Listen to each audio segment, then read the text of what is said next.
विद्यार्थी मित्रांनो, सह्याद्री ट्युटोरियल्स मध्ये तुमचं स्वागत आहे. दोन गोष्टी या घडतातच. जेव्हा तुम्हाला एक्झाम सेंटर, डेट्स कळतात ना, तर दोन गोष्टी घडतात. दोन गट असतात म्हणूया आपण. काही मुलं एकदम आनंदित होतात. 2 वर्ष ज्या गोष्टीची प्रामाणिकपणे तयारी केलेली आहे, तो दिवस आलाय. ती सीईटीची एक्झाम आलेली आहे आणि आता आपल्याला फायनल परफॉर्मन्स द्यायचा आहे. मग ती मुलं खुश असतात. पण या उलट काही मुलं अशी आहेत, की ज्यांनी आत्ता का होईना प्रामाणिकपणे अभ्यास सुरू केलाय. मॉक टेस्टचा स्कोर इम्प्रूव्ह व्हायला लागलाय. पण अचानक, अचानक ही डेटची एक्झाम डेट मिळाली, की त्यांना येतो पॅनिक अटॅक. त्यांना वाटायला लागते भीती, की आपल्याला होईल का? मला एक्झाममध्ये आठवेल का? पहिला प्रश्न, मला एक्झाममध्ये आठवेल का? दुसरा प्रश्न, मी केलेलेच पी-वाय-क्यूज परीक्षेमध्ये येतील का? तिसरा प्रश्न, टाईम मॅनेजमेंट, माझा पेपर कव्हर होईल का? चौथा प्रश्न, माझी शिफ्ट कशी असेल? इतके प्रश्न non stop infinite number of question तुमच्या मनात जनरेट होत आहेत. हे असं होईल का? हे तसं होईल का? आणि याचा होतोय अभ्यासावर परिणाम. तर इथं मी तुम्हाला काय सांगण्यासाठी हा व्हिडिओ बनवतोय, की तुम्ही या गोष्टी मनातून डिलीट करून टाका.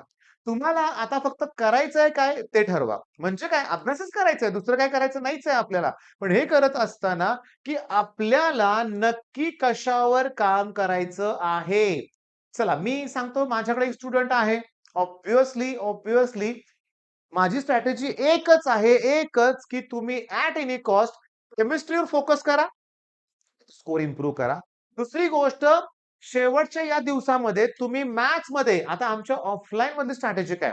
तर आम्ही काय करतोय, की मॅथ्समध्ये probability, permutation combination, conic section, त्याच्यानंतर स्ट्रेट लाईन हे जे काही 11चे टॉपिक असतील, तर 11च्या टॉपिकवर आमचा फोकस होता खूप वाढलाय. खूप अतिशय जास्त कारण मुलांचा इथं स्कोर होत नाहीये. होय, इथंच स्कोर होत नाहीये. म्हणजे जवळ-जवळ इथं आमचे 5 तरी मिनिमम प्रश्न बरोबर येणार आहेत. म्हणजे जाग्यावर 10 प्लस स्कोर होणार आहे.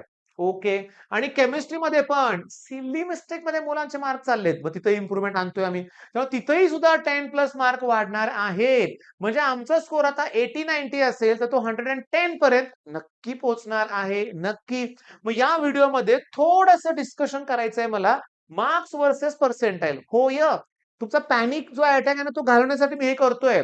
तर पहिली गोष्ट म्हणजे की 200 पैकी माझं ऐका रे बाळांनो, 77 जरी स्कोर झाला, तरी तुमचे ते 90 पर्सेंटाइल आहेत.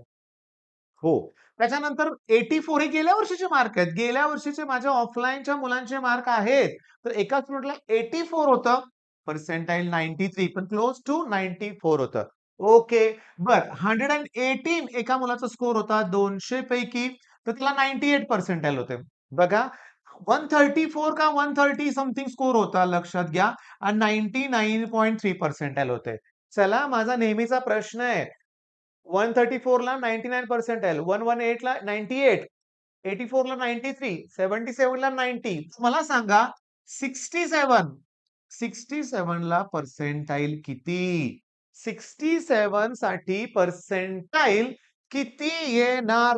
हा माझा प्रश्न आहे आणि तो तुमचा लाईफचा टर्निंग पॉइंट ठरणार आहे याचं उत्तर. मला कमेंट करून सांगा याचं पर्सेंटाइल येणार आहे किती? येणार आहे किती? तर सांगतो. मी हा प्रश्न माझ्या ॲडमिशनला येणाऱ्या मुलांना सुद्धा विचारतो. तेव्हा त्यांचं लॉजिक काय असतं? 84, 93, 77, 93 मार्क जवळ-जवळ 7 मार्कासाठी 3 कमी, 10 साठी 3. Sir 87 percentile. किती पर्सेंटाइल म्हणतात ते? 87 किंवा 82-85 पर्सेंटाइल अंदाजे सांगतात. तर नाही. शॉकिंगली सांगतो 67 मार्कला 64 पर्सेंटाइल गेल्या वर्षी मुलांना होते. ड्रॅस्टिकली चेंज आहे. मार्क 10च कमी झाले. पर्सेंटाइल जवळ-जवळ 25% to 30% डिक्रीज होत आहेत. 25-30% पर्सेंटाइलचा फरक पडतोय. ज्यामुळे हा मुलगा रिपीट करतोय आणि याला चांगलं कॉलेज मिळतंय फक्त 10 मार्क. मग इथं मी स्ट्रॅटेजी वापरून तुम्ही तुमच्या मार्कामध्ये 20 मार्काची डेव्हलपमेंट केली, 20 मार्काचं इन्क्रीज केलं, तर तुम्ही या ब्रॅकेटमधून पुढे जाऊ शकाल रे बाळांनो. पण तेच माझं काय होईल? मी काय केलं नाही. माझी तर 0 प्रिपरेशन आहे. माझा स्कोर इम्प्रूव्ह होत नाहीये. अरे एक रडगाणं आहे व्हय? हां, रडगाणं नको आहे. मी तुम्हाला सांगतो पेटून उठा. होय, पेटून उठा लक्षात घ्या. आणि वायवा सीरीजच. एकेका दिवसात 30-30 व्हिडिओ बघून काढा वायवा सिरीजचे. तो अभ्यास करा. आणि माझं एकच म्हणणं असतं, वायवा सिरीजचे व्हिडिओ बघायचे आणि तुम्हाला करायचंय काय तुम्हाला सांगतो. क्लिअरली सांगतो, तुम्हाला करायचं काय आहे? एकच गोष्ट करायची आहे तुम्हाला. एक्झाम गोल आणि एक्झाम गोल. ठीक आहे. Take a taste.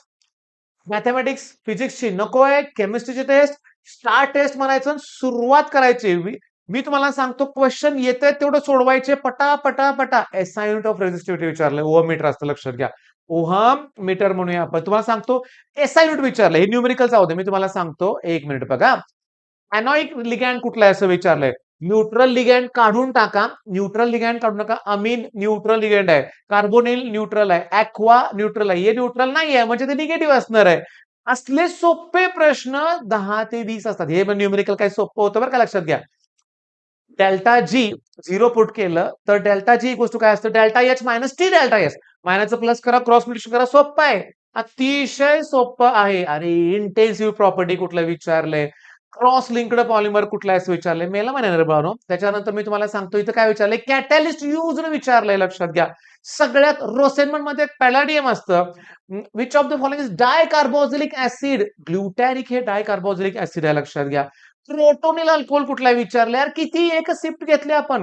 हे 5.5 ग्रॅम युरिया 5.4 ग्रॅम युरियामध्ये हायड्रोजन ऍटम किती असं विचारलंय ना. Given mass per molar mass number of moles काढा. 5.4 अपॉन 60 त्याला अवोगॅड्रोज नंबरनं मल्टिप्लाय करा. नंबर ऑफ मॉलिक्युल्स येतील आणि युरियामध्ये 4 हायड्रोजन ऍटम असतात. म्हणजे जे काय तुमचा आन्सर आलाय त्याला 4 न मल्टिप्लाय करा तर तुम्हाला हे उत्तर मिळेल. हे उत्तर मिळेल. मी तुम्हाला सांगतो टर्शरी अल्कोहोल. ओके. मी तुम्हाला सांगतो तुम्हाला टर्शरी अल्कोहोलसाठी कीटोन घ्यावा लागतो. ग्रिग्नार्ड्स. हे तोंडी प्रश्न आहेत तुम्हाला सांगतो. Which of the following dopant n type करायचे पेंटाव्हॅलेंट इम्प्युरिटी पाहिजे. आर्सेनिक आहे ना पेंटाव्हॅलेंट. आर्सेनिक आहे ना pentavalent. Okay. Not regarding true. मी तुम्हाला सांगतो पट मला एकदम सोपा प्रश्न तुम्हाला दाखवायचा एकदम सोपा. हे सोपा आहे. ग्लुकोज, गॅलॅक्टोज, फ्रुक्टोज, रॅफिनोज कारण ते ट्रायसॅकराइड लक्षण हे सगळं घेतलंय आपण. हे सगळं आपण घेतलेलं आहे आपल्या वायवा सिरीज मध्ये. हे न्यूमेरिकल झाले. हायड्रोजन इन पॅलाडियम सोल्युशन विचारलंय. गॅस इन लिक्विड गॅस हा सॉल्यूट आहे आणि पॅलाडियम मेटल आहे म्हणजे तो सॉलिड आहे. म्हणजे गॅस हा सॉल्यूट आहे आणि सॉलिड ॲज अ सॉल्व्हंट आहे रे लक्षात घ्या. म्हणजे हे बाळांनो किती सोपे प्रश्न आहेत. म्हणजे तुम्हाला टार्गेट काय करायचं आहे की तुमचं टार्गेट आहे आपलं वायवा सिरीज हे तुमचं टार्गेट आहे आणि वायवा सिरीज नंतर असे पेपर सोडवायचे असे प्रश्न सोडवायचे आहेत. न्यूमेरिकल पहिला स्किप करायचं आहे आणि असे सोपे प्रश्न शोधले की मग न्यूमेरिकलला वेळ द्या. आणि केमिस्ट्रीमध्येच तुम्ही 35-40 पडणार आहे मार्क. मग काय घेऊन बसलाय केमिस्ट्री 35-40. फिजिक्स मध्ये मी तुम्हाला सांगतो 50 प्रश्न असतात. चला सगळ्याला ऑप्शन ए देऊन टाका. 10 ते 12 मार्क पडतील तुम्हाला. मग केमिस्ट्रीमध्ये 30 पडले, इकडे 10-40 पडले, मॅथ्स मध्ये पुन्हा 40-50 पडले, 90 मार्क झाले तर काय सांगा बघू. सोपं नाहीये मॅथ्स मध्ये 90 मार्क पाडणं, 50 मार्क 40 मार्क पाडणं. कष्ट आहेत त्याच्यामध्ये. पण फिजिक्स मध्ये 10 का पकडायचे रे? फिजिक्स मध्ये 10 का पकडायचे? तिथं 25-30 का नाही पडणार तुम्हाला? तिथंही पडू शकतात लक्षात घ्या. म्हणजे तुमचं पहिलं काम काय माहिती का बाळांनो, की तुम्हाला काय करायचंय तुमचं हा जो पॅनिक मोड क्रिएट झालाय ना, पॅनिक अटॅक झाल्यासारखं वाटतं लक्षात घ्या. ओके. हे डिलीट करून टाका. डिलीट करून टाका. वायवा सिरीजचे 54 लेक्चर झालेत. 54 लेक्चर्स आहेत. अजून होणार आहेत. कसे होणार तुम्हाला मी सांगतो. आता माझा एक स्टुडंट आहे. पहिल्या मॉक टेस्टला 22 स्कोर होता. नंतर 40 नंतर 50 असा तो 80-90 च्या मध्ये आलाय स्कोर. 80-90 च्या मध्ये तो स्कोर येतोय. पण त्या स्टुडंटचं चुकलं काय? व्हॅलेन्स बॉन्ड थिअरी चला वायवामध्ये ऍड करणार आहे आणि अजून बरेचसे सोपे प्रश्न त्या स्टुडंटचे चुकलेत. मग मला ते वायवा सिरीज मध्ये इन्क्लूड करायचंय आणि वायवा सिरीज मध्ये कमी वेळेत प्रॉपर अभ्यास करण्यासाठी सगळ्यात बेस्ट टूल आहे लक्षात घ्या. मग चला पॅनिक म्हणून बाहेर का पडा चांगला अभ्यास करा. All the best.